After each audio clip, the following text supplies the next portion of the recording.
ನಮಸ್ಕಾರ. ಸದಾನಂದ ಯೂಟ್ಯೂಬ್ ವಾಹಿನಿಗೆ ಸ್ವಾಗತ. ಸಾರಿಗೆ ನೌಕರರ ಮುಷ್ಕರ ಇದೇ ತಿಂಗಳ 20ನೇ ತಾರೀಕಿಗೆ ಮತ್ತೆ ಪ್ರಾರಂಭ ಆಗುವಂಥ ಒಂದು ಸೂಚನೆಯನ್ನು ಈ ಕ್ರಿಯಾ ಸಮಿತಿಯವರು ಕೊಟ್ಟಿದ್ದಾರೆ. ಅಂದ್ರೆ KSRT ನೌಕರ ಸಂಘದ ಏನು ಕ್ರಿಯಾ ಸಮಿತಿ ಇದೆ ಅವರು ನಿನ್ನೆ ಡಿಕ್ಲೇರ್ ಮಾಡಿದ್ದಾರೆ. ಸರ್ಕಾರ ಕೂಡ 21 ದಿನಗಳ ನೋಟಿಸನ್ನು ಕೊಟ್ಟಿದ್ದಾರೆ. ಅವರೇನು ಹೇಳ್ತಾರೆ, ನಮ್ಮ ಬಾಕಿ ವೇತನವನ್ನು ಹಿಂಬಾಕಿ ವೇತನವನ್ನು ನಮ್ಗೆ ಕೊಡಬೇಕು, 38 ತಿಂಗಳದ್ದು ಕೊಡಬೇಕಂತ ಹೇಳ್ತಾರೆ. ಅದರ ಸರ್ಕಾರ ಬೇರೆ ಅರ್ಥದಲ್ಲಿ ಬೇರೆ ಒಂದು ಹೇಳಿಕೆಯನ್ನು ಕೊಡ್ತಾಯಿದೆ. ಸಾರಿಗೆ ಸಚಿವ ರಾಮಲಿಂಗಾರೆಡ್ಡಿ ಅವರು ನಿನ್ನೆ ಒಂದು ಹೇಳಿಕೆಯನ್ನು ಕೊಟ್ಟಿದ್ದಾರೆ. ನಾನು ಮುಖ್ಯಮಂತ್ರಿ ಜೊತೆ ಮಾತನಾಡಿ ಇದನ್ನು ಬಗೆಹರಿಸಿ ಅಂತ ಹೇಳಿದ್ದಾರೆ. ಅದರ ಬಗೆಹರಿಸುವಂಥ ಯಾವುದೇ ಲಕ್ಷಣಗಳು ಕಂಡು ಬರ್ತಾ ಇಲ್ಲ. ಯಾಕಂದರೆ 12 ಬಾರಿ ಈಗಾಗಲೇ ಮಾತುಕತೆ ವಿಫಲ ಆಗಿದೆ. ಮೊನ್ನೆಯ ಮಾತುಕತೆ ಕೂಡ ವಿಫಲ ಆಯಿತು. ಹೀಗಾಗಿ ನಾವು ಮುಷ್ಕರಕ್ಕೆ ಕರೆ ಕೊಟ್ಟಿದ್ದೇವೆ. ಕೋರ್ಟ್ ಆದೇಶ ಏನೇ ಬಂದರೂ ಕೂಡ ಕಳೆದ ಸಲ ತಮಗೆಲ್ಲ ಗೊತ್ತಿದೆ, ಕೋರ್ಟ್ ಆದೇಶ ಬಂತು, ಇನ್ನೇನು ಜೈಲಿಗೆ ಹೋಗ್ತೇವೆ ಅಂತೇಳಿ ಎಲ್ಲ ನೌಕರರು ಅಂಜಿ ಕೆಲಸಕ್ಕೆ ಸೇರಿದರು. ಅದು ಈ ಸಾರಿ ಇಲ್ಲ. ಈ ಸಾರಿ 1.25 ಲಕ್ಷ ನಾವು ನೌಕರರು ಹೋರಾಟವನ್ನು ಮಾಡ್ತೇವೆ. ಜೈಲಿಗೆ ಹೋಗ್ಲಿಕ್ಕೂ ಕೂಡ ನಾವು ರೆಡಿ ಅಂತೇಳಿ ಆ ಸಂಘಟನೆಯ ಮುಖಂಡರು ಹೇಳಿದ್ದಾರೆ. ಇನ್ನು ಮಂಜುನಾಥನ್ ಸಾರಿಗೆ ನೌಕರರ ಜಂಟಿ ಕ್ರಿಯಾ ಸಮಿತಿ ಅವ್ರೇನು ಹೇಳ್ತಾರಂದರೆ, ಸರ್ಕಾರಿ ಏನು ಸಾರಿಗೆ ನೌಕರರ ಬೇಡಿಕೆ ಇದೆ ಅದನ್ನು ಕಂಪ್ಲೀಟಾಗಿ ಪೂರೈಸಿಲ್ಲ. ಹೀಗಾಗಿ ನಾವು ಹೋರಾಟವನ್ನು ಪ್ರಾರಂಭ ಮಾಡ್ತೇವೆ, ಸತ್ಯಾಗ್ರಹವನ್ನು ಪ್ರಾರಂಭ ಮಾಡ್ತೇವೆ, ಬಸ್ಗಳನ್ನು ರಸ್ತೆ ಮೇಲೆ ಓಡಿಸೋದಿಲ್ಲ ಅಂತ ಹೇಳಿದ್ದಾರೆ. ಈ ಸರ್ಕಾರ ಯಾವ ರೀತಿ ಮಧ್ಯಪ್ರವೇಶ ಮಾಡ್ತೈತಿ ಕಾದು ನೋಡ್ಬೇಕು. ಯಾಕಂದರೆ 20 ತಾರೀಕಿನ್ನೂ ದೂರಿದೆ. ಶಕ್ತಿ ಯೋಜನೆ ನಾವು ತಡೆಗಟ್ತೇವೆ ಅಂತ ಒಂದು ಅರ್ಥದಲ್ಲಿ ಅವರು ಕೂಡ ಮಾತಾಡಿದ್ದಾರೆ.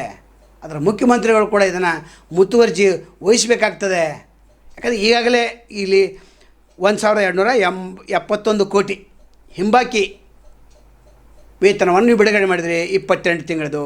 ಅದರ ಇನ್ನೂ ಕೂಡ ಅದರಲ್ಲಿ ಕೇವಲ 450 ಕೋಟಿ ಮಾತ್ರ ಬಿಡುಗಡೆ ಆಗಿದೆ. ಇನ್ನೂ 12 ತಿಂಗಳ ಬಾಕಿ ನಮಗೆ ಬರಬೇಕು, ಕೂಡಲೇ ಕೊಡಬೇಕಂತ ಇದು ಹೋರಾಟ ಮತ್ತು ಇತರ ಸಣ್ಣ ಪುಟ್ಟ ಬೇಡಿಕೆಗಳು ಕೂಡ ಇವೆ. ಸರ್ಕಾರ ಯಾವ ರೀತಿ ಇದಕ್ಕೆ ಪ್ರತಿಕ್ರಿಯೆ ನೀಡ್ತೈತೆ ಕಾದು ನೋಡಬೇಕು.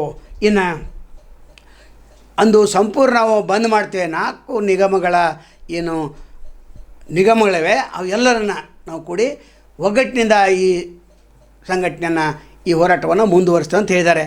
ಅದರಲ್ಲಿ ಕೂಡ ಒಂದು ಸಂಘಟನೆ ಮಾತ್ರ ನಾವು ವಿರೋಧಿದ್ದೇವೆ. ಸರ್ಕಾರ ಏನೋ ಕೊಡಲಿ, ನಾವು ಅದನ್ನು ಪಡಿತೇವೆ ಅಂತ ಹೇಳಿದ್ದಾರೆ. ಅದರ ಸರ್ಕಾರ ಏನು ಒಪ್ಪಿಗೆ 7% ನಾವು ವೇತನ ಹೆಚ್ಚಳ ಒಪ್ಪೋದಿಲ್ಲ. ನಮಗೆ ಹಿಂಬಡ್ತಿ ಏನೈತೆ ಮೂಲ ವೇತನಕ್ಕೆ 25% ವೇತನ ಹೆಚ್ಚಳ ಮಾಡಬೇಕೆಂಬ ಬೇಡಿಕೆ ಇದೆ. ಸರ್ಕಾರ ಕೋವಿಡ್ ಸಂದರ್ಭದಲ್ಲಿ ಕೂಡ ಹಿಂದಿನ ಸರ್ಕಾರ ಏನು ಮಾಡಿತ್ತು ಅಂದರೆ ಬೊಮ್ಮಾಯಿ ಸರ್ಕಾರ 15% ವೇತನ ಹೆಚ್ಚಳ ಮಾಡಿತ್ತು. ಅದು ರಾಮಲಿಂಗಾರೆಡ್ಡಿ ಏನು ಹೇಳ್ತಾರೆ, ಇದು ಹಿಂದಿನ ಸರ್ಕಾರದ ಬಳುವಳಿ ಅಂತ ಹೇಳ್ತಾರೆ. ಅದಕ್ಕಾಗಿ ನಾವು ಮನೆ ಕಳಿಸಿದ್ದಾರೆ. ಬಿಜೆಪಿ ಮನೆ ಕಳಿಸಲಿಕ್ಕೆ ಕಾರಣ ಏನು? ಇಂಥ ಒಂದು ವಿಚಾರನ ಇಟ್ಟುಕೊಂಡು ಯಾವುದೇ ಒಂದು ಹೇಳಿಕೆಯನ್ನು ನೀಡೋಕ್ಕಿಂತ ಮೊದಲು ಅವರು ಚುನಾವಣೆ ಸಂದರ್ಭದಲ್ಲಿ ಇಂಥ ಹೇಳಿಕೆಯನ್ನು ನೀಡಿದರು, ಅದರ ಪೂರೈಸಲಿಕ್ಕೆ ಆಗಲಿಲ್ಲ. ಆದರೆ ಈಗ ಕಾಂಗ್ರೆಸ್ ಸರ್ಕಾರ ಇದೆ, ಮುಖ್ಯಮಂತ್ರಿ ಜೊತೆ ಮಾತಾಡಿ ಕೇವಲ 450 ಕೋಟಿ ಕೊಟ್ಟರೆ ಸಾಲದು, ಇನ್ನೂ ಉಳಿದಂಥ ಹಣವನ್ನು ಕೊಡಬೇಕು. ನೌಕರಿಗೆ 2021 ಜನವರಿಯಿಂದ 2023 ಫೆಬ್ರವರಿವರೆಗೆ ಒಟ್ಟು 28 ತಿಂಗಳ ವೇತನ ಹಿಂಬಾಕಿ 1271 ಕೋಟಿ ಇದೆ. ಬೇಗನೆ ಸಂಪೂರ್ಣವಂಥ ವೇತನವನ್ನು ನೀವು ಕೊಡಬೇಕು ಅಂತೇಳಿ ಬೇಡಿಕೆಯನ್ನು ಇಟ್ಟಿದ್ದಾರೆ. ನೌಕರ ಹಿತದೃಷ್ಟಿಯಿಂದ ಈ ಹೋರಾಟ ಭಾಳ ಮಹತ್ವದಾಗಿದೆ ಅಂತ ಹೇಳಿದ್ದಾರೆ. ಈ ನೌಕರರಲ್ಲಿ ಯಾವ ರೀತಿ ಇವರು ಡಿವೈಡ್ ಆ್ಯಂಡ್ ರೂಲ್ ಪಾಲಿಸಿ ಮಾಡ್ತಾರೆ ಅದನ್ನು ಕೂಡ ಕಾದು ನೋಡೋಣ. ನಾಳೆ ಮತ್ತೊಂದು ತಮ್ಮನ್ನು ಭೇಟಿಯಾಗ್ತೇವೆ. ಅಲ್ಲಿವರೆಗೆ ಎಲ್ಲಿ ಶುಭವಾಗಲಿ. ನಮಸ್ಕಾರ.